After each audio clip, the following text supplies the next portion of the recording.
આપણે થોડી આગળ જઈને કરીએ. તો એમાં થયું શું કે એક બાણાસુર નામનો અસુર હતો. બાણાસુર નામનો અસુર એ અગમ્ય ભક્ત ભોલેનાથનો, અને એ હતો પ્રહલાદનો વંશજ.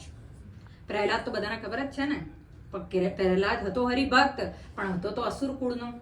અસુર કુળમાં આ બાણાસુર આવે છે. બાણાસુર ખૂબ જ ભક્તિ કરે છે, ભાવ કરે છે શંકર ભગવાનની. ભોલેનાથ બસ પ્રસન્ન થઈ જાઓ.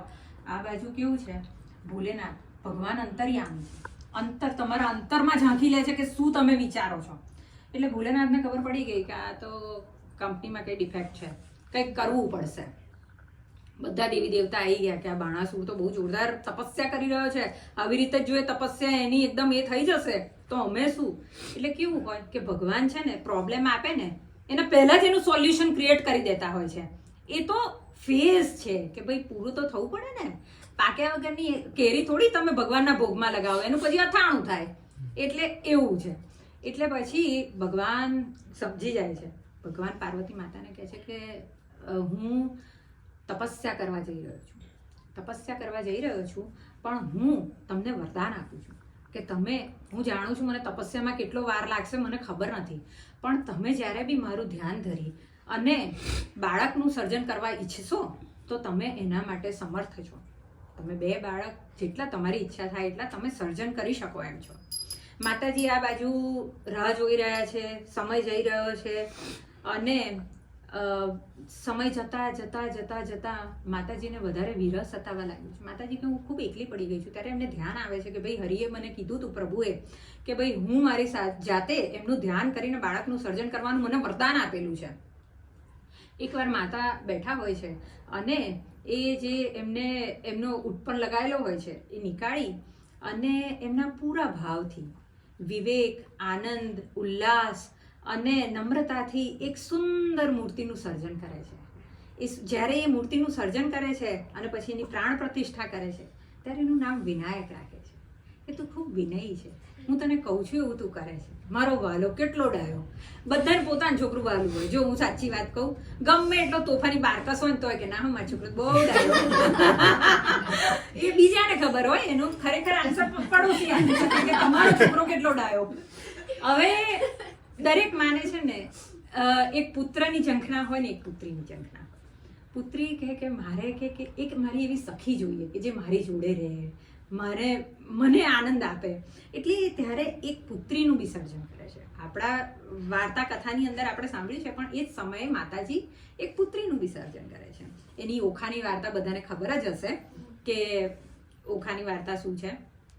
એટલે હવે થાય છે શું કે એટલામાં જ માતાજી કહે છે કે ચલો હવે તો બાળકો રમી રહ્યા છે. એટલે પછી વિનાયકને બોલાવે છે કે વિનાયક બેટા તું અહીંયા આવ, હું અંદર સ્નાન કરવા જાઉં છું. દ્વાર પર છે ને કોઈને અંદર આવવાના દેશો દીકરા. હવે બાળકો બહુ જ સારા હોય છે. અહીં એટલા બધા નિર્મળ સ્વભાવના ને એકવાર મેસેજ આપો ને રિપીટ કરવો પડે નહીં. વિનાયક દ્વાર પર બેઠી ગયા છે, એમને એક દંડ આપી દીધો છે અને ત્યાંથી આવે છે ભોલેનાથ. ભોલેનાથ એન્ટ્રી મારવા જાય છે.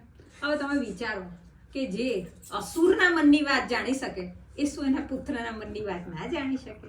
જાણી શકે. એની માયા છે હરિની બધી. એટલે ભગવાન કહે છે કે ભાઈ મને અંદર જવા દો, હું છું પાર્વતી માતાના પતિ છું, મને જવા દો. એટલે એ કહે છે કે ના, નો એન્ટ્રી. મમ્માએ ના પાડી છે, કોઈના અંદર એન્ટ્રી જ નથી. એટલે નંદીગણ આવી જાય છે. હવે નંદીગણની તો શું, તરત જ ઉડાડી મારે છે વિનાયક આમ જ. એટલે પછી એમ થતા થતા થતા બધા જ દેવી દેવતા આવી જાય છે. બધાને જે એમને બતાવી દે છે કે where you are standing right now. એટલે એટલામાં આવે છે બ્રહ્માજી આવી જાય છે, વિષ્ણુ ભગવાન આવે છે. હવે શંકર ભગવાનને વિષ્ણુ ભગવાનના એમના આરાધ્ય માને છે, બરાબર? એટલે શંકર ભગવાન બધું જ સહન કરી શકે, પણ કોઈ બી નારાયણની સામે શસ્ત્ર ઉપાડે એ શંકર ભગવાનથી કહે કે સહન જ ના થાય. એટલે શંકર ભગવાન જેવું વિનાયક મારવા જાય છે વિષ્ણુ ભગવાનને, એવું તરત જ એમનું ત્રિશૂળ છોડે છે અને એમનું મસ્તક અલગ કરી દે છે. આ બાજુ ઓખા બધું દ્રશ્ય જોઈ રહી છે. ગભરાઈ ગઈ, એ બી તો નાની છે, એ ગભરાઈ જાય છે અને ઘરમાં સંતાઈ જાય છે. બીજી બાજુ પાર્વતી માતા આવે છે. હવે આપણે એવું નથી કહેતા કે આ તો ચંડીનું રૂપ લીધું, તો આ તો સાક્ષાત ચંડી છે. હવે સાક્ષાત ચંડી હોય એ કેવું કરે? એટલે બરાબરનું કહે છે કે ભાઈ આવું તો આ તમે ખૂબ ખરાબ કર્યું, નોટ ફેર, આમ તેમ. અને એકદમ જ રણચંડી બની જાય છે અને બધાને જ સીધા દોર કરી દે છે. આ બાજુ દેવતાઓ ટેન્શનમાં કે ઓ માય ગોડ હવે શું કરીશું, કેમ કરીને માતાજીને શાંત લાવીએ. એટલે શંકર ભગવાનને કહે છે કે ના ભાઈ મિસ્ટેક સુધારવી પડશે. તો કે કઈ રીતે સુધારીએ? તો કે ભાઈ આ બાળકને તમે કોઈ બીજું ધડ લગાવી દઈએ. આ ધડ તો જતું રહ્યું પણ કોઈ બીજું લગાવી દઈએ. હવે કોઈ બીજાનું તો થોડી ચાલે, એના માટે બી એપ્રોપ્રિએટ. હવે આપણે લેવા જઈએ છીએ ડ્રેસનું મટીરિયલ તો બી મેચિંગ શોધીએ છીએ, તો કોઈ ગમે તેવું ધડ તો ના ચાલે. એટલે શંકર ભગવાન કહે છે કે જો ભાઈ ઉત્તર દિશામાં તમે જાઓ, ત્યાં આગળ જે બી જીવ મુક્તિની ઈચ્છા માટે આરાધના કરતો હોય એનું ધડ લઈને આવો. એટલે એવું નહીં કે કોઈ જીવન માણસ અહીંયા ફરી રહ્યો છે તો ચલો આનું ધડ લઈને આવી ગયું. ના, મુક્તિની ઈચ્છાથી જે પોતે પ્રાર્થના કરી રહ્યો છે તમે એનું ધડ લઈ આવો. આ સાઈડે આ લોકો જતા રહે છે.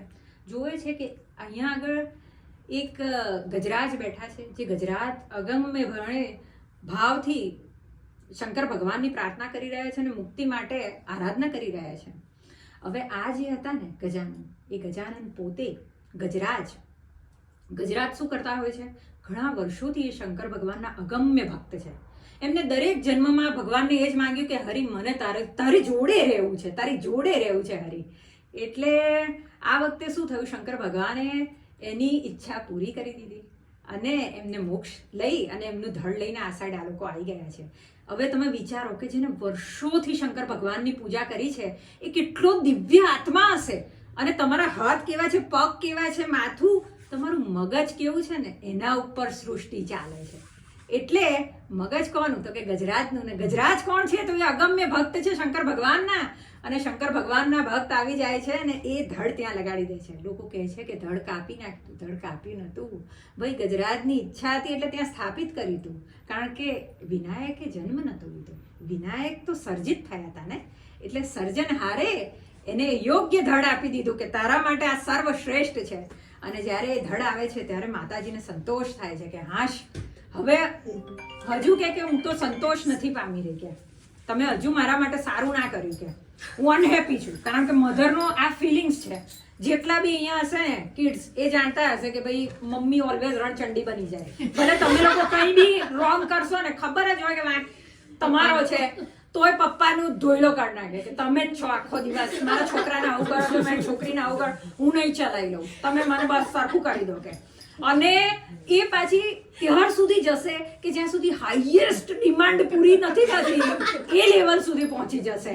એટલે એમનો ટાર્ગેટ જ એ હોય. એટલે માતાજી કે ના, આઈ એમ નોટ સેટિસ્ફાઈડ, કે તમે આવું ગુજરાતનું મોડું ચલાવી દીધું, મને હું નહીં ચલાવું, કે નો, હું હેપી નથી.